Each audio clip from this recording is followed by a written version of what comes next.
नमस्कार दोस्तों, स्वागत है आज की एक नई वीडियो में। दोस्तों आज की इस वीडियो में आपके मुक्ति दूत खंड काव्य का पूरा सारांश बताने वाला हूं और बहुत ही सिंपल सारांश है। जी हां दोस्तों, आप किसी भी बुक किसी भी क्वेश्चन बैंक में देखेंगे तो यही सारांश आपको 3 से 4 पेज में मिलेगा, लेकिन आज की इस वीडियो में इसे आपको मात्र 1 से 1.5 पेज में बताने वाला हूँ और बहुत ही सिंपल सारांश है। आप 1-2 बार वीडियो को देख लेंगे तो आपके दिमाग में सीधा छप जाएगा, बस एग्जाम में जाकर के आप उसको कॉपी पर छाप देंगे। ठीक है ना। तो चलिए बिना देरी के हुए वीडियो को शुरू करते हैं और पूरा आपको बताते हैं कि भैया मुक्ति दूत खंड काव्य का सारांश आपको एग्जाम में कैसे लिखना है। ओके, तो चलिए शुरू करते हैं। तो यहाँ पर देखिए, सबसे पहले आपको लिखना है दोस्तों कि मुक्ति दूत खंड काव्य गांधी जी के जीवन की कथा को व्यक्त करता है। किसके ऊपर आधारित है? गांधी जी के ऊपर। अब निश्चित है कि भाई जब गांधी जी के ऊपर आधारित है तो गांधी जी इस खंड काव्य के नायक होंगे। ठीक है ना। तो गांधी जी का चरित्र चित्रण भी देखना है तो कमेंट सेक्शन में वीडियो का लिंक पिन है, जाकर के देख लो। ठीक है। अब देखिए, इस खंड काव्य को 5 सर्गों में विभक्त किया गया है, जिसका सर्गवार सारांश इस प्रकार है। यानी कि टोटल सर्ग कितने हैं? 5 हैं। सर्ग का मतलब होता है खंड या भाग, यानी इस खंड काव्य को जो कवि हैं उन्होंने 5 भागों में विभक्त किया है। अब अलग अलग भागों का हम यहाँ पर सारांश देखेंगे। ठीक है। सर्गवार सारांश इस प्रकार है।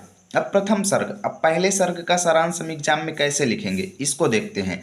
इस सर्ग में कवि कहते हैं कि जब संसार में पाप और अत्याचार बढ़ जाता है तो ईश्वर किसी महापुरुष के रूप में जन्म लेते हैं। ठीक है। और इसी प्रकार भारत को अंग्रेजों के अत्याचार से बचाने के लिए पोरबंदर नामक स्थान पर करमचंद के यहाँ मोहनदास के नाम से एक महान विभूति का जन्म हुआ। ठीक है ना। यानी किसके यहाँ? पोरबंदर नामक स्थान में करमचंद के यहाँ मोहनदास नाम के एक महान विभूति का जन्म हुआ। ठीक है। इतना आपको गांधी जी के जन्म स्थान के बारे में आपको और उनकी बचपन की डिटेल्स के बारे में प्रथम सर्ग में आपको वर्णन देना है। ओके। अब देखिए दोस्तों, द्वितीय सर्ग हेडिंग डालेंगे और इसमें लिखेंगे कि इस सर्ग में गांधी जी की मनोदशा का वर्णन है। एक दिन गांधी जी स्वप्न में अपनी माता को देखते हैं जो उन्हें समझा रही हैं कि तुम लोगों का भला करो, गिरते को सहारा दो, केवल अपना ही नहीं औरों का भी पेट भरो। ठीक है। तभी से गांधी जी ने देश को आज़ाद कराने का संकल्प लिया, क्योंकि वो परोपकार करना चाहते थे और अपनी माता के उद्देश्य से प्रभावित होकर। ठीक है।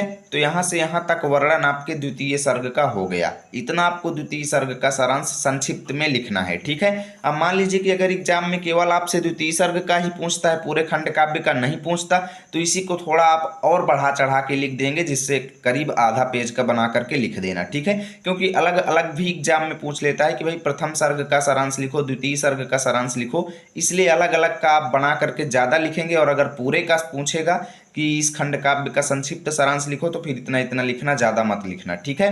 अब देखिए, तृतीय सर्ग हेडिंग डालेंगे। इसमें लिखेंगे कि इस सर्ग में गांधी जी द्वारा अंग्रेजों का विरोध करने का वर्णन है। ठीक। प्रथम विश्व युद्ध के दौरान गांधी जी ने देशवासियों को अंग्रेजों की सहायता करने का आदेश दिया। ठीक है ना। यानी प्रथम विश्व युद्ध के दौरान गांधी जी ने कहा कि भाई हम अंग्रेजों की सहायता करेंगे, उनके साथ युद्ध करेंगे, उनके मतलब उनको जीतने का हम पूरा साथ देंगे और प्रथम विश्व युद्ध में उनको विजयी बनाएंगे।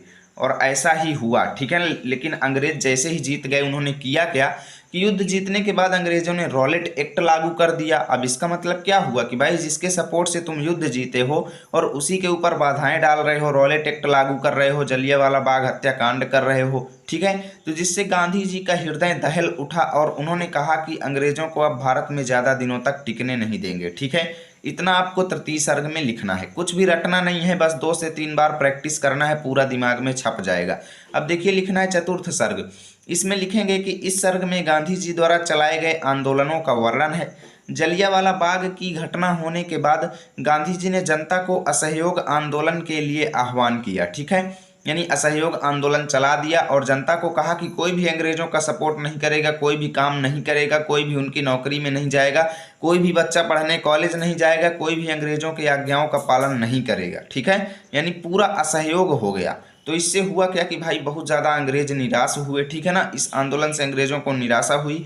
इसके बाद, ठीक है, इसके बाद साइमन कमीशन बनाया गया, जिसका भारत में विरोध हुआ। अब साइमन कमीशन अंग्रेजों ने ही बनाया था भारत की व्यवस्थाओं को देखने के लिए, और वहाँ पर एक भी भारतीय सदस्य नहीं थे, और इस वजह से भारत में गांधी जी ने उसका खूब विरोध करवाया। ठीक है।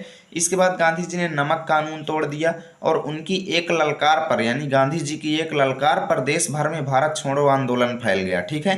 भारत छोड़ो आंदोलन देश भर में फैल गया, हर गली हर मोहल्ले में भारत छोड़ो आंदोलन ही सुनाई दे रहा था, जिससे अंग्रेजों को शासन करना मुश्किल हो गया। ठीक है, ये हुआ आपका चतुर्थ सर्ग।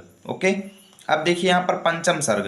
पंचम सर्ग में लिखेंगे कि इस सर्ग में स्वतंत्रता प्राप्ति तक की प्रमुख घटनाओं का वर्णन है। ठीक, सन 1947 ईस्वी को भारत आज़ाद हो गया, देश में हर्षोल्लास छा गया, जवाहरलाल नेहरू को प्रधानमंत्री बना दिया गया, गांधी जी ने अनुभव किया कि उनका संकल्प पूरा हुआ, इसी के साथ यह खंड काव्य भी समाप्त हुआ। ठीक है, तो यहाँ से पूरे खंड काव्य का संक्षिप्त सारांश मैंने बता दिया है। अब आप लोगों को, कुछ लोगों को पीडीएफ की ज़रूरत होगी तो टेलीग्राम पर जाना, लर्न विथ आरपी लिखना, हमारा चैनल आएगा, या फिर व्हाट्सएप पर जाना, व्हाट्सएप पर लर्न विथ आरपी लिखना, हमारा चैनल आएगा, वहाँ पर चैनल को ज्वाइन करना।